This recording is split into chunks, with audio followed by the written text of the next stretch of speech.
Hi, I'm Amory, and I am here with the AMERIE'S Book Club selection for the month of May, which is Have You Been Long Enough at Table by Leslie Sainz. In this poetry collection, Sainz explores what it is to be Cuban American and also the relationship, the very tense relationship between the United States and the Republic of Cuba and Cuban Americans. The interesting thing is that the relationship is tense, and it's depicted in various ways, such as patronizing at times, almost as like a masculine savior at others, but also like a lover, but a thief of a lover. There's a lot of tension throughout the collection. The poems are beautiful. The poems are very visceral. At the same time, there was for me an unsettling sense of dread. So no matter what was happening, it wasn't as if I felt as if something terrible were going to happen at the end, like a gotcha moment. It was more of a low hum, a rolling sense of unease. And part of that is exacerbated by the nature of the poetry, which is surreal. So while you're reading, you never know exactly what's real and what isn't real. And you may realize at the end what was and what wasn't happening, what was in the narrator's head, but you can never be sure while you're reading. And so you are almost sitting on the edge of your seat. There is this tension that plays out through your body, through your senses. The poems are beautiful, yet melancholy. Yet there is this sense of sadness and dismemberment.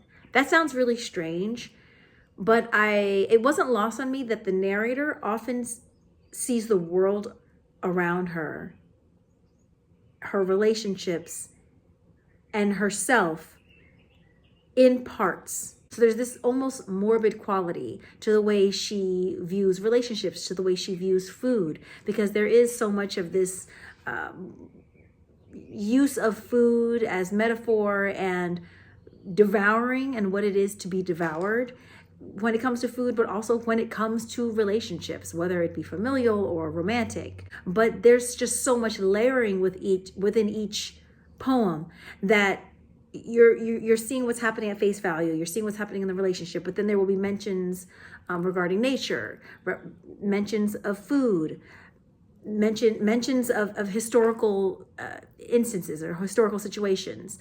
In glassware, for instance, there's a beautiful parallel between glass and the narrator's father being a glass blower and glass sugar and the sugar plantation. So we are hearkening to the relationship between Cuba's colonial past and what that means now. There's another poem too that was one of my favorites, Sacrificial Meal. This goes into that whole thing with morbidity. I'll just read you the first part. The recipe calls for 1 can of evaporated milk, 1 can of condensed milk, and ½ cup of whole milk. The weather forecast calls for guayaberas and setting your country ablaze. I am all out of sugar. That's just one part of this poem, of which there are 5. And we're going from creating a recipe, but it's not just a meal, it's a sacrificial meal. So of course your mind is going to go to blood. So the morbidity part, the unease, and then we're flowing through until we get to near the end where there is an illicit affair, referring to a movie, but a sister ends up making love to her dead sister's husband. So there's just so much of a mixing of food and relationships, identity, but in a way where you just don't know where the poem is going. The name of the collection, Have You Been Long Enough at Table, comes from Ernest Hemingway's The Old Man and the Sea. So there are also some exploration regarding Cuba and the very romanticized versions that we've gotten from non-Cubans in their literature.